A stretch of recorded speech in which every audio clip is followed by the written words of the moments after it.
Ahora sí, biología número 1 para todos los que están presentes, ¿verdad? Ya sabemos que desde la clase anterior comenzamos a hablar del tercer bimestre, pues comenzamos hablando sobre la evolución y la diversidad de vida, ¿verdad? Que la vida pues está en constante movimiento, desarrollo y pues en constante cambio. Esa es la naturaleza o el estado natural de las cosas, el caos y el cambio. El caos y el cambio nos lleva pues a ir mejorando y hay especies que han ido cambiando bastante durante millones de años, ¿verdad? Y una de ellas pues el ser humano. Entonces, hablábamos de cómo se desarrolló el pensamiento evolutivo. Sabemos que no fue desde ya decir solo Darwin, evolución, no, sino que hubieron muchos personajes previos a Darwin involucrados en todo este proceso de la evolución, ¿verdad? Desde Buffon, Hutton, Lamarck, Cuvier, Smith, Lyell, Darwin y Wallace. Entonces, aquí ya hablamos de términos más conocidos, evolución y selección natural. Pero sin estos previos pensadores o biólogos, pues no habríamos llegado a aceptar totalmente la teoría de la evolución como hoy en día. Entonces, una de las grandes evidencias dijimos que eran los fósiles. Ahorita vamos a entender más sobre los fósiles y su importancia. Entonces, hablamos ya de Darwin y Wallace, personajes importantes en toda esta de la teoría evolutiva y principalmente sobre la selección natural, que es un proceso de adaptación. Y bueno, ustedes tenían una actividad de reforzamiento para hoy, que era buscar los 4 postulados de la teoría de selección natural en la página 273 del libro que estamos utilizando para trabajar. Les espero que ya la hayan trabajado, que no estén atrasados, porque pues así vamos avanzando semana a semana. El día de hoy vamos a saber cómo es que ocurrió la evolución, cómo nos podemos asegurar de que realmente funciona.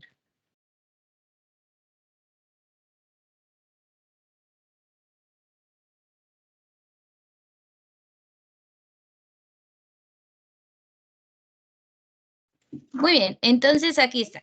¿Cómo sabemos que ocurrió la evolución? ¿Por qué estamos tan seguros o por qué es tan aceptada en la actualidad la teoría de la evolución? O sea, ¿por qué no han logrado desmentirla?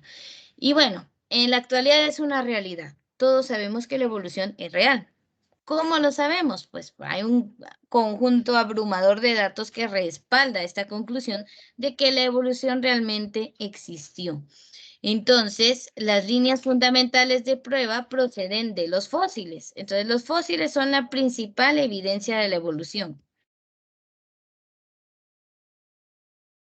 Entonces, tenemos acá los fósiles. Además de ello, no es la única teoría aceptada o la única prueba que tenemos sobre la evolución. Tenemos también la anatomía comparada. A ver, esto de anatomía comparada lo vimos en la primera unidad, aquellos a ver, ¿alguien más está encontrando? Recuperar. Miren, por favor, no modifiquen nada en la presentación, ¿sí? Que usted pueda mover la diapositiva, no lo haga, ¿sí? Aquí me aparece quien intenta tomar el control de la presentación, entonces no lo haga, porque se le va a modificar y no va a poder verla. Entonces, por favor, no la modifiquen. Estamos en la diapositiva 9 hablando sobre las cuestiones estas que hacen que hoy en día la evolución sea considerada una teoría real. Les hablaba de los fósiles. Primera evidencia. Segundo, la anatomía comparada. La anatomía comparada es el estudio de cómo las estructuras anatómicas difieren entre todas las especies. O sea, ¿por qué tenemos estructuras parecidas en diferentes especies o algunas muy diferentes, ¿verdad? Por ejemplo, tenemos los mismos huesos en el antebrazo, el cúbito y el radio, nosotros como humanos, y pues esos mismos huesos los van a tener los perros, solo que tal vez de diferente largo y ubicación o posición en el cuerpo. Si vamos a un ave, también tiene los mismos huesos, las mismas estructuras, solo que las utiliza de manera diferente, ¿va? Para volar. Y una ballena, aunque no lo crean, esto pareciera una mano de una persona aún más larga, pero es la estructura que vamos a encontrar dentro de una aleta de ballena. Entonces, ¿por qué hay estructuras similares en diferentes especies de animales? Entonces ahí viene, entra el campo de estudio de la anatomía comparada. Va a comparar estructuras que tienen similitudes en diferentes especies. Esa es una gran seña. Ahorita vamos a ver de qué nos sirve esto de la anatomía comparada. Y bueno, también están otras ciencias como la embriología, que nos habla del desarrollo de los seres vivos dentro del vientre materno. Entonces, hay etapas en las que todos somos muy parecidos y nos desarrollamos igual, aunque el tiempo de desarrollo embrionario es distinto para cada especie, ¿verdad? Un humano son 9 meses, un perro podrían ser esos 2 meses, el ave se desarrolla de fuera del cuerpo de la madre, dentro de un huevo, la ballena, pues sí, es dentro del vientre materno. Entonces, pues tenemos diferentes formas de desarrollo. Otras ciencias que apoyan a pues esta teoría de la evolución es la bioquímica y la genética. Les voy a dar un minuto para que tomen la información de acá y voy a apagar mi micrófono porque hay mucha bulla acá donde vivo. Entonces, un minuto. Yo espero que ya se calmen por acá donde vivo.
Bien, ya, perdonen, ya se calmó aquí. Es que no sé por qué tratan de, bueno, mejor ni comento sobre ello. Entonces, a ver, estábamos hablando sobre esto. Quiero que tengan la idea presente de que no solo los fósiles, pues, le dan validez a la teoría de la evolución. También están presentes, pues, otras ramas de la ciencia, como la anatomía comparada, la embriología, la bioquímica y la genética, que aportan evidencias desde sus campos de estudios para darle un fundamento más real a, la evolución. Entonces, actualmente sabemos que sí ocurre, la estamos viendo ocurrir en estos momentos. Obviamente, pues una evolución completa pues tarda muchos años, pero hay evidencias que se van dando en la actualidad, que se están registrando de procesos evolutivos que están pues dándose, manifestándose. Entonces, en primer lugar, pues tenemos que los fósiles ofrecen evidencias del cambio evolutivo al paso del tiempo. Entonces, sí es cierto que muchos fósiles son los restos de especies ancestrales de las especies modernas, o sea, de antepasados, de, por ejemplo, el caballo que conocemos hoy en día tiene un ancestro muy antiguo, hace millones de años, en una era geológica totalmente diferente, y era, pues tenía características distintas a como es un caballo hoy en día, como usted y yo lo conocemos. Pero y también cabe esperar que el descubrimiento de series progresivas de fósiles que apartan de un que partan o parten desde un organismo antiguo, pasan por varias etapas intermediarias y culminan en una especie moderna. Esa es la mayor evidencia que tenemos. Cuando encontramos una especie fósil, bueno, una especie, un espécimen en estado fósil de hace millones de años de una especie que conocemos hoy en día Y no solo eso, sino que encontramos fósiles progresivos a diferentes etapas del desarrollo de la era de la Tierra, ¿verdad? Por ejemplo, acá vemos los fósiles que se han encontrado de antiguas estadios evolutivos del caballo. O sea, el caballo que conocemos hoy en día solo tiene un casco y antes en su ancestro común tenía, si ustedes pueden ver, pues patas como con dedos. Pero eso se fue unificando, se fue perdiendo hasta que la especie actual pues no tiene dedos, tiene solo el casco al final de cada pata y es como conocemos al caballo creo que desde siempre, ¿verdad? Pero hay restos fósiles de sus antepasados, de cada estado evolutivo hasta llegar a ser la especie que conocemos hoy en día. Entonces, esa evidencia fósil progresiva es la que nos demuestra que la evolución es real. Series de fósiles pertenecientes a jirafas, por ejemplo, elefantes, caballos y moluscos, también muestran la evolución de sus estructuras corporales con el transcurso del tiempo. Estas series de fósiles sugieren que las nuevas especies evolucionaron a partir de especies previas y tomaron su lugar. ¿Por qué? Porque cada una, por ejemplo, bueno, es que permítame, es que ahí no logro ver los nombres por la forma en que estoy proyectando. Ahorita les voy a indicar ahí con mayor detalle.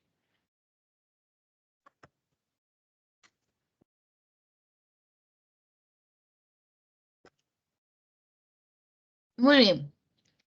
Por ejemplo, el primer fósil de caballo que se encontró es llamado Eohippus y es del periodo del Eoceno, o sea, una etapa hace millones de años.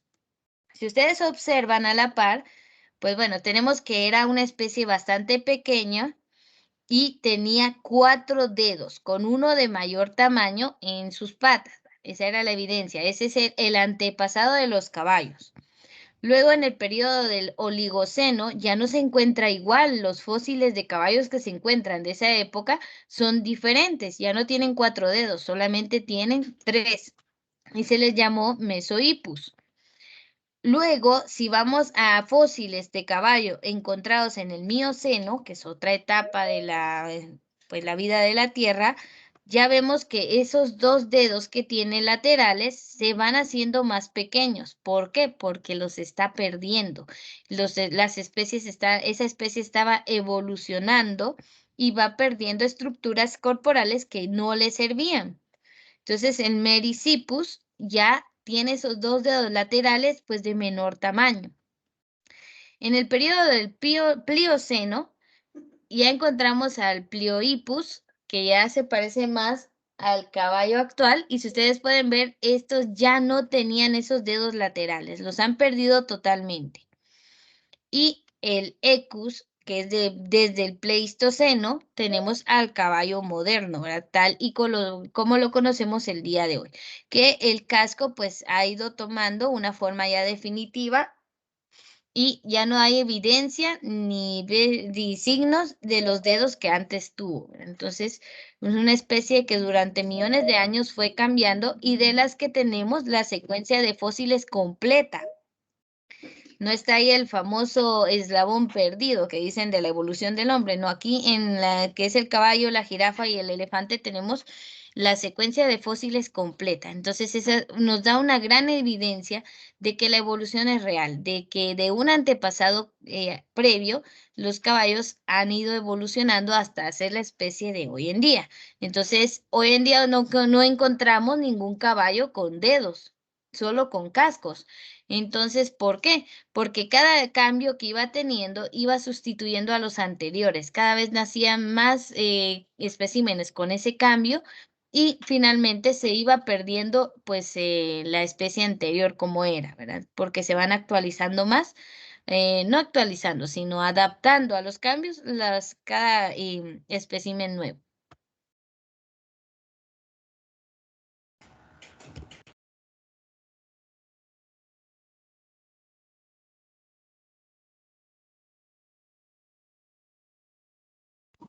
Muy bien, no sé si hay dudas acá, si se entiende lo que estamos viendo. Sí, Miss. Sí se entiende. Muy bien, no sé si les necesitan algún tiempo para copiar o podemos avanzar.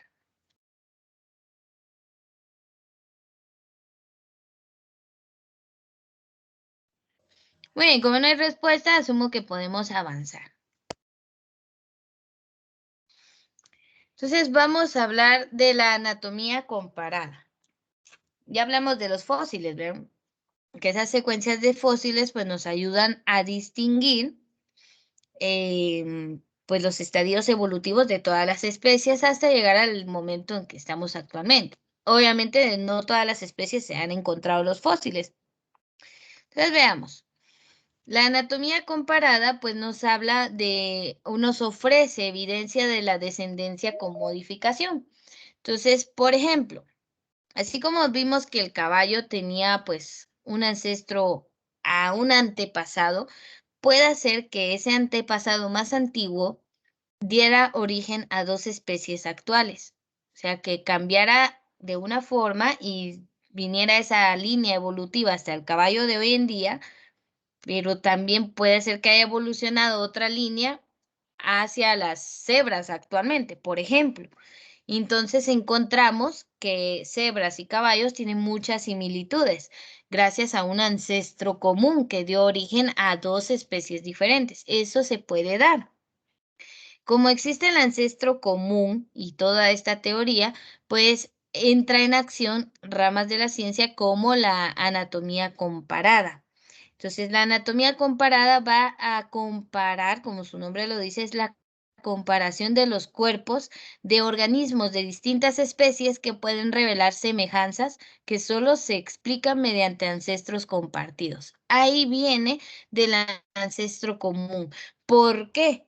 Tienen estructuras comunes entre el ala de un murciélago, el antebrazo de una persona, la pata de un perro. ¿Por qué hay similitudes? ¿Por qué están los mismos huesos, solo que en diferentes proporciones? Entonces, ahí es donde se refuerza la teoría de que tenemos ancestros comunes. Una especie muy antigua de mamíferos dio origen a diferentes mamíferos de hoy en día. O sea, hay diferentes líneas evolutivas. Entonces, la anatomía comparada analiza esas estructuras y le sirve a la evolución para ver si hay ancestros comunes. Y esas diferencias que solo podrían resultar de cambios evolutivos en la descendencia de un ancestro común. O sea que en algún momento era solo una especie de mamífero que dio origen a primates y de ahí salen los monos, bueno, los chimpancés, los humanos, etcétera, y por ejemplo a caninos, y ahí nacen los lobos, los perros. Entonces, ¿por qué tenemos estructuras similares? Porque hubo un ancestro común del que surgieron las diferentes líneas para evolucionar hasta las especies de hoy en día. Entonces, la anatomía comparada nos ayuda a darle validez a la teoría de la evolución. Entonces, de esta forma, el estudio de la anatomía comparada aporta fuerte evidencia de que diferentes especies están vinculadas mediante una herencia evolutiva común.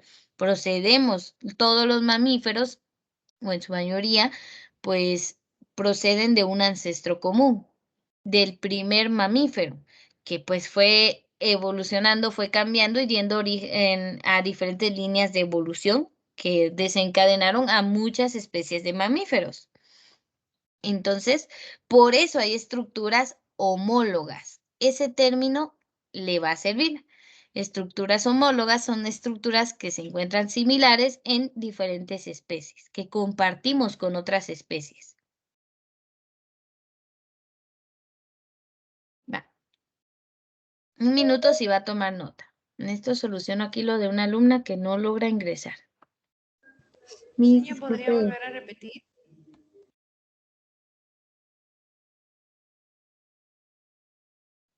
Muy bien. ¿Qué parte o qué fue lo que te perdiste? Lo de las estructuras homólogas. Ah, ya. Sí, estructuras homólogas le vamos a llamar a, por ejemplo, dos órganos que sean muy parecidos o que sean iguales, y que estén en dos especies diferentes. O sea, no tendríamos por qué, entre comillas, ¿va? No tendríamos por qué tener ningún hueso parecido al del perro porque somos especies diferentes, pero sí las tenemos. ¿Por qué? Porque venimos de ancestros comunes, o sea, de un origen genético y evolutivo similar. Por eso tenemos estructuras homólogas con otras especies. El delfín, el murciélago, el perro, el gato, el humano, tenemos huesos y otros órganos muy parecidos. ¿Por qué? Porque venimos de un mismo ancestro común. Entonces, esas son las estructuras homólogas, órganos que son iguales en dos especies diferentes y ayudan a dar evidencia a esta teoría. Veamos aquí algunas pues especies homólogas. Bueno, órganos o estructuras homólogas. Entonces, por favor, veamos ahí. Tenemos donde dice volar, son los mismos huesos de un pterodáctilo del periodo Jurásico, ¿verdad? De antiguo, a las de un ave actual, a las de un murciélago, que también es, pues es un mamífero volador. Tienen las mismas estructuras. Lo que ven del mismo color, pues es porque son estructuras homólogas. Les sirven para volar. Si ven en donde dice para nadar, tenemos la comparación de estructuras homólogas entre el delfín y la foca, que son dos especies totalmente diferentes, pero ambas son mamíferas, y si ustedes observan, tienen las mismas estructuras, exactamente las mismas. Están ahí los huesos de cada color para que podamos compararlos. Entonces tenemos entre un delfín y una foca. Sirven para nadar y son las mismas estructuras, solo que dispuestas de un poquito en posición distinta o en tamaños distintos, pero son las mismas estructuras al fin de cuentas. En donde dice para correr, si comparamos la pata de un perro con la pata de una oveja, las mismas estructuras, solo que la oveja, pues algunas más largas que otras y más prominentes, ¿verdad? En cambio el perro, pues un poquito diferente, pero son las mismas estructuras y ambas sirven para correr. Para asir, o sea, agarrar, como le decimos coloquialmente acá en Guatemala, pues agarrar, sostener. Si vemos la comparación entre el brazo de un humano y si usted no sabe qué es una musaraña, es un pequeño ratoncito, es de los roedores, de hociquito así alargado, pues la musaraña tiene exactamente las mismas estructuras. Tenemos un número, un cúbito, un radio, acá las del metacarpo, los carpianos de la mano, hasta las falanges. Y vemos que en el brazo de la musaraña son exactamente los mismos huesos. Un poco diferentes, pues en tamaño, en disposición, porque obviamente nuestros brazos no son del mismo tamaño que las patitas de una musaraña, pero tenemos las mismas estructuras. Incluso las compartimos entre los que corren, los que nadan y los que vuelan. Solo que la posición en que se colocan es la que cambia, pero las estructuras son los mismos. El húmero lo podemos ver en la musaraña, en el perro, en la oveja, en la foca, en el delfín, en el pterodáctilo, en el ave y en el murciélago. Igual el cúbito y el radio. Entonces, miren todas esas estructuras en especies tan diferentes, en unas ya extintas, en otras que actualmente pues existen, ¿por qué son tan parecidas? Entonces abajo nos dice que son estructuras homólogas, con H, homólogas, y eso significa que pese a grandes diferencias en cuanto a función, una gran diferencia entre volar, nadar, correr y así, las extremidades anteriores de todos estos animales contienen el mismo conjunto de huesos, heredados de un ancestro común. ¿Por qué tenemos las mismas estructuras óseas que todas esas especies? Porque venimos de un ancestro común, ¿verdad? Que dio origen se diversificaron sus descendientes y dieron origen a muchas especies distintas. Los diferentes colores de los huesos resaltan las correspondencias entre las diversas especies. O sea, son estructuras iguales o tenemos las mismas estructuras, varían un poco en la forma y varían en la función, ¿verdad? Uno es para correr, nadar y volar, pero son las mismas al final de cuentas. Y eso pues ayuda a darle más validez a la teoría de la evolución. Entonces, venimos de un ancestro común, ¿verdad? Y imagínense qué suerte tuvo usted de que la línea evolutiva lo llevó a la especie humana, ¿verdad? Y no nació siendo una musaraña o una oveja o un perro, aunque tendría las mismas estructuras óseas, ¿verdad? Pero la vida sería muy diferente. Entonces, estos le llamamos estructuras homólogas. ¿Qué rama de la biología estudia las estructuras homólogas? La anatomía comparada. ¿Preguntas de esto? Miss, Ujú. ya me voy a Ya me voy a retirar porque retirar. voy a viajar. Ah, bueno, tú no estás en el colegio entonces. No, Ah, vale. Está bien, ahí siempre te pones al día con el video, por favor. gracias, Miss. Feliz día. Muy bien, feliz día. Muy con cuidado y siempre que viajen, con todas sus precauciones, por favor. Muy bien. Al parecer, pues no hay duda. Yo espero que se vaya comprendiendo el tema. Y vamos a pasar a la última parte que vamos a ver el día de hoy. Solo permítame, le voy a dar ingreso aquí a una compañera. Ahí estamos. Y vamos a comprender que también hay estructuras vestigiales. No lo relacionen con la palabra bestia, no, sino con la palabra vestigio. ¿Qué es un vestigio? Pues es una evidencia de algo que pues estuvo presente. Entonces, otra de las evidencias que nos lleva a entender que la evolución es real son las estructuras vestigiales. Son órganos, estructuras óseas que actualmente no les sirven de nada a las especies, que absolutamente de nada, no las utilizan, no cumplen una función en su cuerpo, pero están allí porque son evidencias de un estadio evolutivo anterior, o sea que a un estadio anterior a un ancestro de esa especie actual, pues sí le servía de algo, pero que a la especie como es hoy en día no le sirve. Va, si antes de analizar a la salamandra, a la ballena y a la boa constrictor, analicemos al ser humano. ¿De qué nos sirve el apéndice?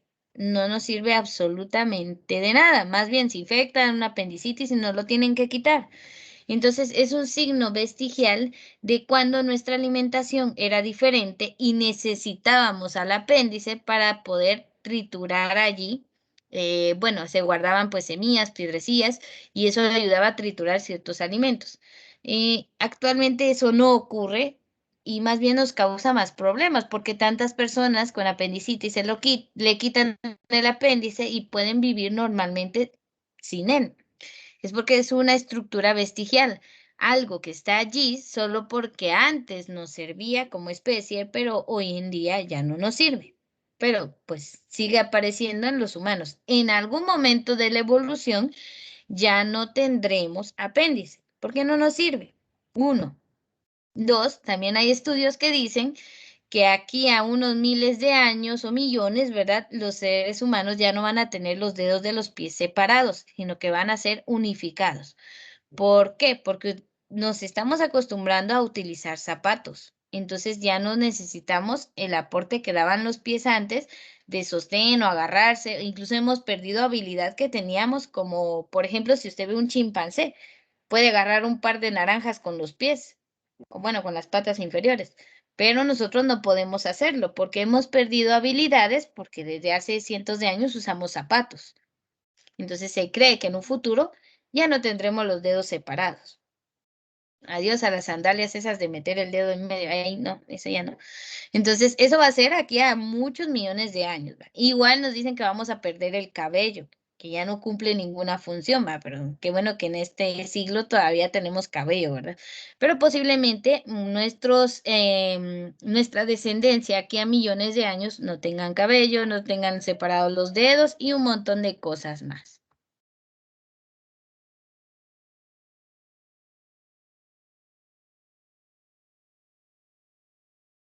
Muy bien, ahora sí, analicemos a la salamandra, a la ballena y a la boa constrictor. Observe, las salamandras en sus patitas tienen estas estructuras óseas, perdón. Entonces dice, los huesos de la extremidad posterior de la salamandra tienen como funciones el soporte y la locomoción.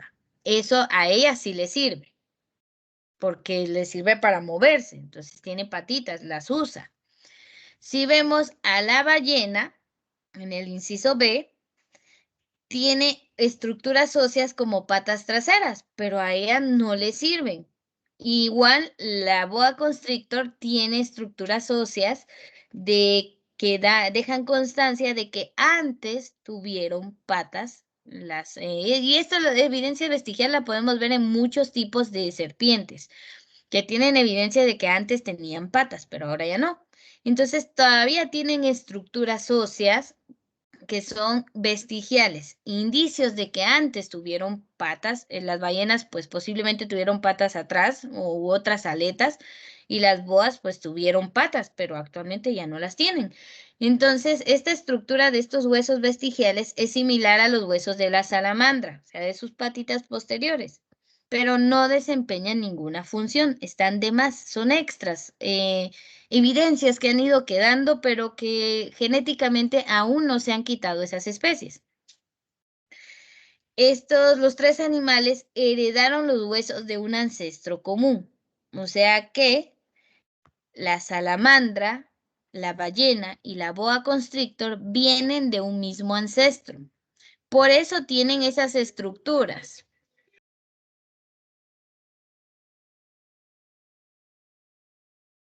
Perdonen, es que ahí estaban escuchando algo. Entonces, la salamandra, la ballena y la boa constrictor tenían patas en la antigüedad porque vienen de un mismo ancestro. Pero hoy en día, las ballenas modernas, la boa moderna, han perdido esas extremidades. O sea que ya no tendrían por qué tener esos huesos, pero los tienen como evidencia del ancestro que tuvieron antes. En cambio, la salamandra sigue teniendo patas, siguen siendo funcionales esos huesos.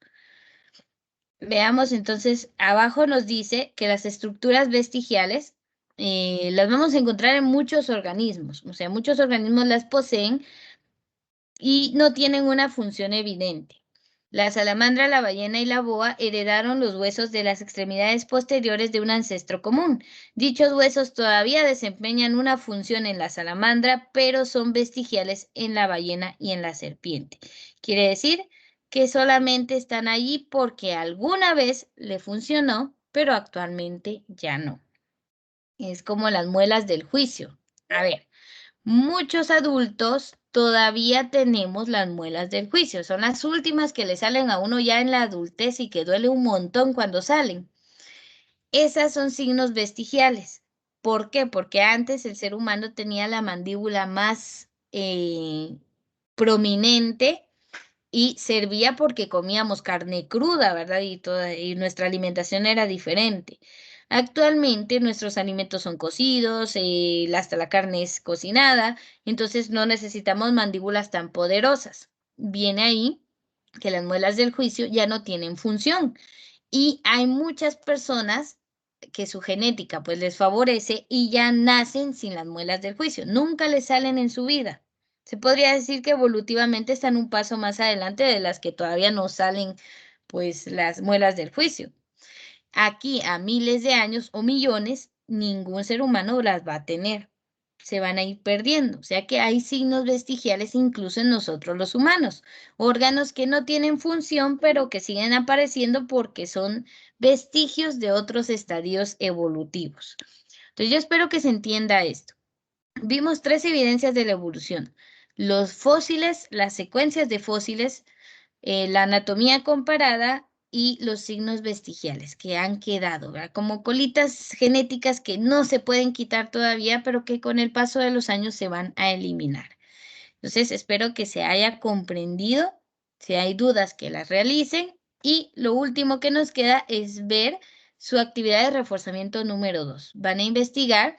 Yo ya les expliqué qué son las estructuras homólogas. Pues bueno, ustedes van a estudiar o investigar qué son las estructuras análogas.